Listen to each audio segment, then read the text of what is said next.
ముగ్గురు అపాయింట్మెంట్ కూడా అడగడం జరుగుతూ ఉంది. వీళ్ళ ముగ్గురిని కూడా కలిసే కార్యక్రమం కూడా జరుగుతుంది. వాళ్ళ అపాయింట్మెంట్ ఇస్తే వాళ్ళని కూడా కలిసే కార్యక్రమం జరుగుతుంది. జరిగి వీళ్ళందరినీ కూడా రాష్ట్రంలో జరుగుతూ ఉన్న దిగజారిన పరిస్థితులను ఎక్స్ప్లెయిన్ చేసి రాష్ట్రంలో ప్రెసిడెంట్ రూల్ పెట్టాల్సిన అవసరం ఎంత ఉంది అని చెప్పి కూడా గట్టిగా వాళ్ళ దృష్టికి తీసుకొని పోవడం కూడా జరుగుతుంది. చెప్పమని అడుగుతున్నాను.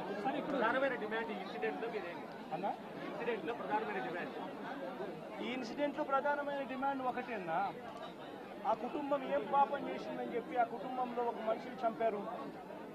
చంపడమే కాకుండా ఆ కుటుంబాన్ని అప్రతిష్ట పాలు చేస్తూ ఆ పిల్లాడి మీద ఎలాంటి చెప్పుకోదగ్గ హత్యలు చేసిన కేసులో, లేకపోతే ఒక ఫ్యాక్షన్ కేసులో, లేకపోతే తను ఒక ఫ్యాక్షన్ లీడర్ కిందనో, ఒక హత్యలు చేసిన వ్యక్తి కిందనో తనను ఒక ప్రాజెక్ట్ చేసి పోలీసులు ఏ రకంగా ఆ వ్యక్తి, ఆ పిల్లాడి వ్యక్తి ఆ జీవితము, ఆ కుటుంబం జీవితంతో చెలగాటలాడుతూ ఏ రకంగా వ్యక్తిత్వ హరణ చేస్తూ ఉన్నారో ధర్మమేనా? లేకపోతే మీకైనా కానీ ఎవరైనా కూడా ఇదే మాదిరిగా చేసి మీరు హత్య కాబట్టి సింపతైజ్ చేయాల్సింది పోయి సింపతైజ్ చేయకపోగా మీరు హత్య రాజకీయాలు చేసే వాళ్ళు అన్నట్టుగా, మీరు ఫ్యాక్షన్ రాజకీయాల్లో ఉన్నట్టుగా, మీరు ఇంతకు ముందు ఏదో చేశారని చెప్పి తప్పుడు ప్రచారం చేసి ఆ తప్పుడు ప్రచారంలో భాగంగా మిమ్మల్ని చంపారని చెప్పి మీ మీద చేస్తే మీకు నచ్చుతుందా? కనీసం పోలీసులు అనే వాళ్ళు ప్రేక్షక పాత్ర వీడి చంద్రబాబు నాయుడు అనే వ్యక్తి క్షమాపణ చెప్పాలి. మోస్ట్ ఇంపార్టెంట్ థింగ్, రాష్ట్రంలో జరుగుతూ ఉన్న దాడులను తాను ఖండించి క్షమాపణ చెప్పి ఇక మీదట ఇలాంటి పరిస్థితులు ఉండవు అని చెప్పి ప్రజలకు భరోసా ఇవ్వాలి. వైఎస్ఆర్సీపీకి ఓటు వేసిన వాళ్ళకు కూడా భరోసా ఇవ్వాలి. ఎందుకనంటే ఈరోజు ముఖ్యమంత్రిగా తాను ఉన్నాడు అని అంటే కేవలం వైఎస్ఆర్సీపీ నుంచి కూడా ఒక 10% ఓట్లు అటువైపున తన మోసానికి అటువైపున నమ్మి అటువైపున పోయిన ఓట్లే కదా.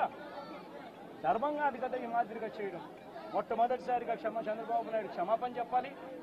పోలీసులు వాళ్ళ విధులు నిష్పక్షపాతంగా చేసే విధంగా పోలీసులు అడుగులు ముందుకు వేయాలి.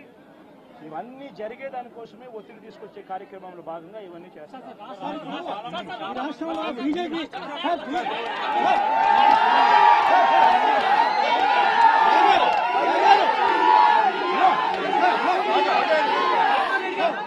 పార్టీ వారు అయితే చాలు, ఎవరినైనా కూడా వాళ్ళు పోయి కొట్టచ్చు, ఎవరి ఆస్తులైనా కూడా వాళ్ళు ధ్వంసం చేయొచ్చు, ఎవరినైనా హత్య చేయొచ్చు, ఎవరి మీదైనా హత్యా ప్రయత్నం చేయొచ్చు.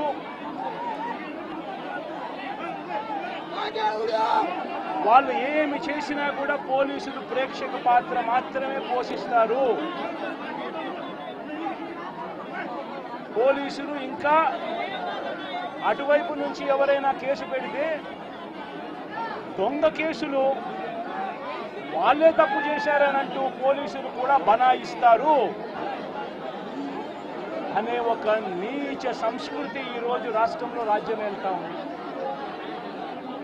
నిజంగా నేను చంద్రబాబు నాయుడు గారిని ఒకటి అడుగుతా ఉన్నా. ఈ 45 రోజుల పాలనలో ఏకంగా 31 రాజకీయ హత్యలు జరిగాయి. 31 కూడా కాదు. ఇక్కడికి రాకముందు మా వాళ్ళు నాకు చెప్పిన సంఖ్య 36. 45 రోజుల్లో దాదాపుగా 36 రాజకీయ హత్యలు, 300కు పైగా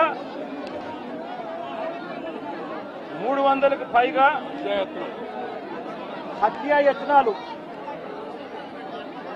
300కు పైగా హత్యాయత్నాలు.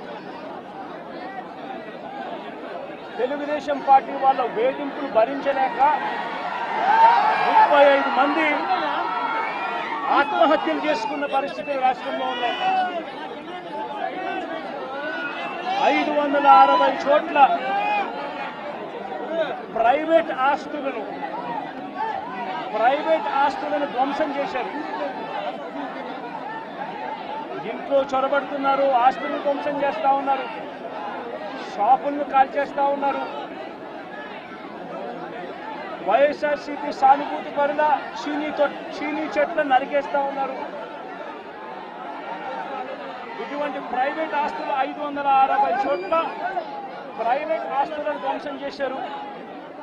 400 చోట్ల 490 చోట్ల ప్రభుత్వ ఆస్తులను ధ్వంసం చేశారు. 490 చోట్ల ప్రభుత్వ ఆస్తులను ధ్వంసం చేశారు.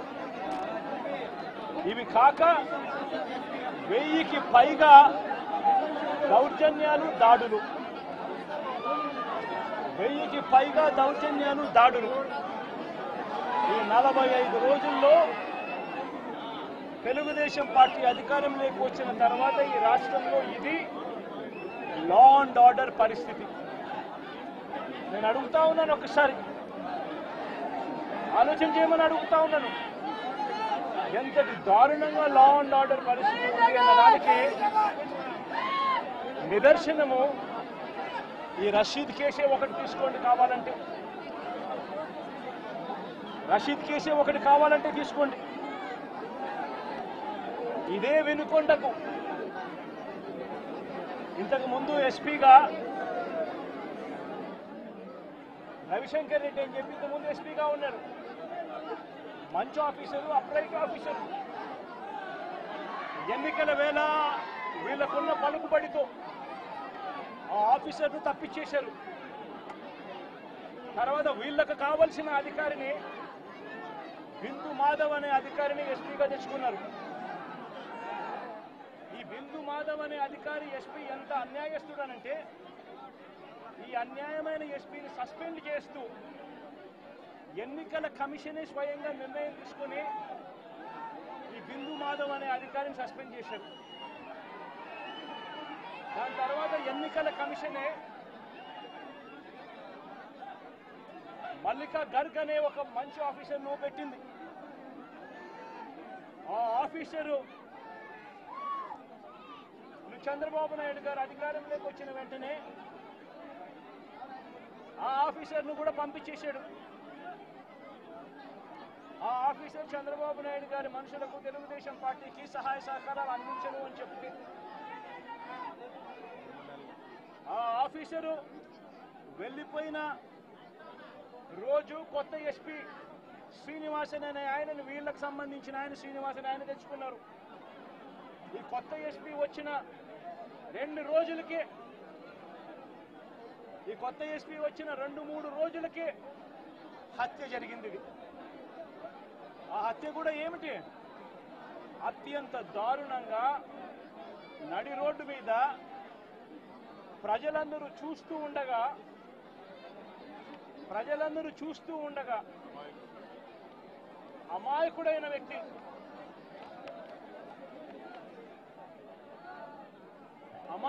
వ్యక్తి, ఈ వ్యక్తి ఒక సాధారణ ఉద్యోగస్తుడు.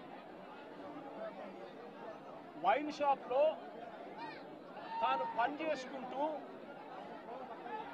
సూపర్వైజర్గా తాను పనిచేసుకుంటూ వైన్ షాప్లో తన జీవితం గడుపుతా ఉన్న ఒక సామాన్యమైన వ్యక్తి. ఇటువంటి వ్యక్తిని అతి కిరాతకంగా నడి రోడ్డు మీద అందరూ చూస్తూ ఉండగానే కిరాతకంగా కత్తి తీసుకొని అతి దారుణంగా నరకడము. ఆ నరుకుతూ వైఎస్ఆర్ కాంగ్రెస్ పార్టీకి సంబంధించిన సానుభూతి పరులందరినీ కూడా ఈ మాదిరిగా మేము